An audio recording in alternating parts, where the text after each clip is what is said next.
Assalamualaikum, welcome back to my channel. So hari ni kita akan ada, seperti biasa, akan ada guest baru untuk bercerita mengenai pengalaman seram mereka. So hari ni guest kita yang akan bercerita pengalaman seram dia ialah Jawa. So Jawa, perkenalkan diri. Okey, nama saya Muhammad Isyid bin Mas Naim. Nama panggilan Jawa lah. Berumur 25 tahun. Okey. So Jawa ada berapa pengalaman seram yang Jawa pernah alami? Kalau ikutkan banyak lah. Dari segi ikut pergi paranormal ataupun berjumpa sendiri pun banyak lah pengalamannya. Duduk kat rumah seorang-seorang, banyak kali lah dia berganggu benda macam tu. Tapi kita anggap benda itu sekadar gangguan je. I see. So memang Jawa jenis yang kan ada kadang-kadang jenis orang yang boleh nampak kan, macam apa orang kata hijab terbuka. Macam tu. Memang Jawa tu hijab tak pasti lah hijab terbuka sendiri ke ataupun memang diberi keizinan untuk melihat benda tu, tak pastilah. Tapi memang kebanyak kalinya memang banyak kali nampak lah. Oh, okey. Kan tadi Jawa kata ada ikut aktiviti paranormal kan? Ya, betul. Secara grup lah. Secara grup. Dekat mana tu? First pergi dekat Parit Jawa, dekat satu rumah kosong yang masa tu kita orang pergi dalam 6 orang. Dalam 6 orang tu kita orang pergi pecah kepada 3 lah. Depan 3, belakang 3. So dalam masa kita orang gerak pukul 12, kita orang keluar dari rumah tu pukul 2 pagi disebabkan ada gangguan yang memang agak teruk lah. Sampaikan ada salah seorang tu memang dah kena rasuk, memang dia tak bagi keluar. Tapi kita orang paksa benda tu untuk keluarkan dari badan dia. And then kita orang dapat keluarkan, baru kita orang dapat keluar. Oh, kira korang settlekan sendiri ataupun settlekan sendiri lah. Tak panggil ustaz apa lah? Tak ada, memang kita orang settle sendiri. Jenis macam kaki langgar juga kan masa tu, kali gila. Tapi bila fikir-fikir balik, sebab kita orang nak mencuba benda tu macam mana. Bila tengok dalam video apa semua, so kita orang cuba, dapatlah rasa sendiri pengalamannya. So yang kali kedua dekat satu bangunan lama. Dulu bangunan tu tempat bangunan jajahan British dekat Batu Pahat je, belakang balai bomba. Okey. Yang time tu kita orang pergi ramai, 14 orang. So, kita orang pecah kepada 2 tim, 7 depan, 7 belakang. Yang time tu saya yang kena. Tapi disebabkan saya kena tu atas kesilapan kawan saya sendiri. Kesilapan macam mana tu? Sebabnya masa tu kita orang pergi dengan kru seekers. Cumanya kita orang tak buat penggambaran lah. Cuma kita orang pergi dengan dia orang saja untuk saja bertemu macam tu. Jadi kita orang terus rancang buat macam tu. Dia dah cakap jangan bertegur atau apa, nampak biar. Sebabnya niat kita datang untuk tengok. Tapi yang seorang member ni dia tak berani sebenarnya, tapi bila depan orang dia macam berani. Jenis yang cakap dia cakap gebang lah macam tu. Okey. So lepas tu dia satu grup dengan saya. Dia duduk sebelah. Saya dah cakap dengan dia, kau dah nampak kan? Dah nampak, dia kata. Diam. Tapi dia nampak-nampak tu pun dia tu tak bising. Dia nak keluar, dia nak lari kan. Cakap dengan dia tahan dia, lalas saya yang kena. Sebabkan tahan dia, kita orang yang kena balik lah. Faham. So masa tu sampai 6 kali atau ke 7 kali lah kena. 6 ke 7 kali kena masuk. Dah keluar masuk lagi, dah keluar masuk lagi. Benda yang sama lah tak, ke? Benda yang lain. Uish. Benda yang lain. Yang pertama masuk lain, yang kedua ke lain, sampai yang ketujuh tu lain. Dia kan kata benda lain-lain kan? Dia apa? Kan apa? Perempuan ke orang yang pertama tu perempuan. Yang kedua, ketiga, keempat tu lelaki. Yang kelima, 6 itu orang tua. Tak pasti orang tua tu lelaki atau perempuan tu, tak pasti. Tapi dia memang orang tua. Sebab dia punya cara cakapnya tu, dia tak bagi masuk lah tempat tu tanpa izin dia. Mungkin dari segi itulah dia marah lah agaknya. Okey, macam dia kan, dia tak ada pengalaman kena apa benda tu masuk kat badan dia ke apa. Minta jauh lah. Minta jauhkan lah, jangan tapi minta.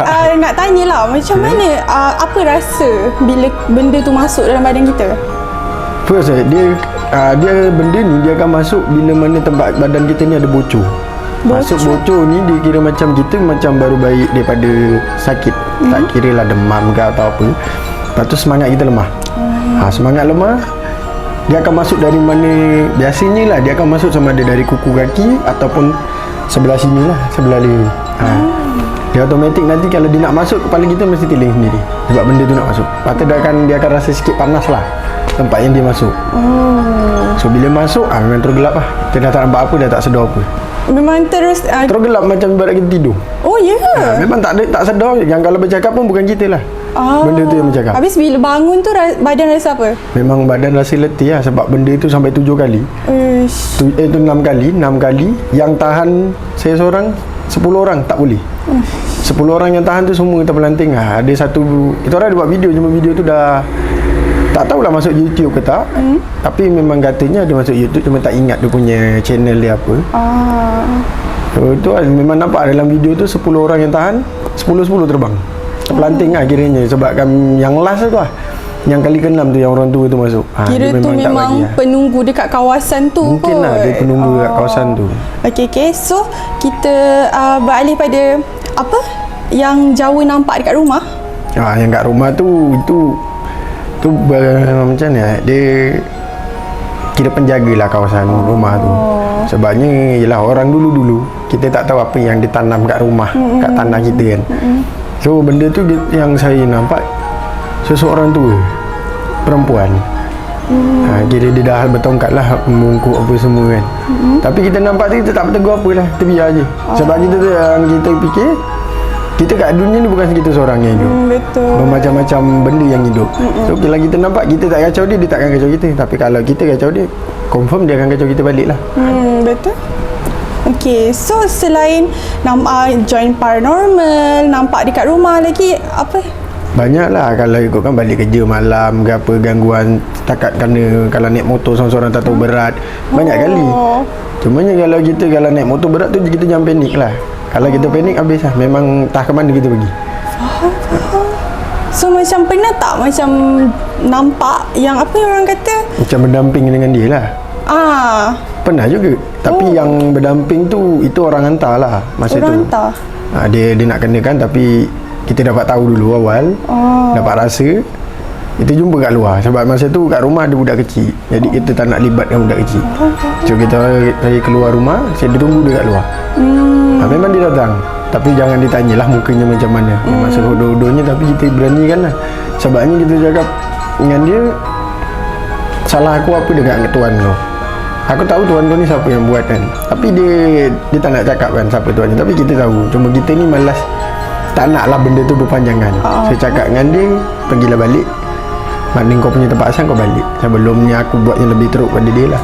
Tapi kalau luar punya pun banyak kali jumpa. Luar punya maksudnya macam mana? Ni pengalaman saya lah, pergi kebun. Okey. Pergi kebun nak tengok orang kata buah sawit lah kan. Kerja sawit dulu. Kena tegur lah dengan orang kata yang orang panggil bunian lah. Pernah kena tegur.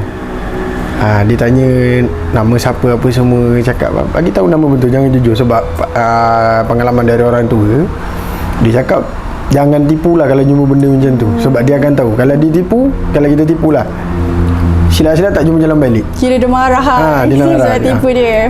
So yang tu je lah yang dia cakap.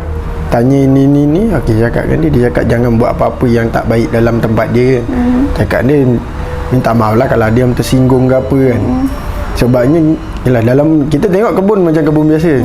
Kita tak tahulah kat situ kawasan rumah dia ke apa, kita tak pasti kan. Faham. Sebab dia pun dia suka tahu tengok cerita apa macam layan paranormal tau. So kadang-kadang diorang adalah penampakan bunian ke apa. So nampak kawasan kat situ bersih gila tau. Macam cantik, macam ada orang jaga. Biasanya macam tu.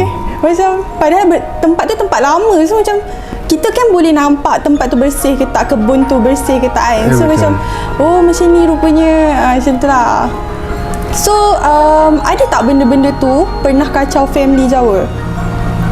Ada juga pernah kacau, tapi tak sampai lah dia baru nak masuk rumah. Saya dah nampak dulu, saya tarik dia keluar.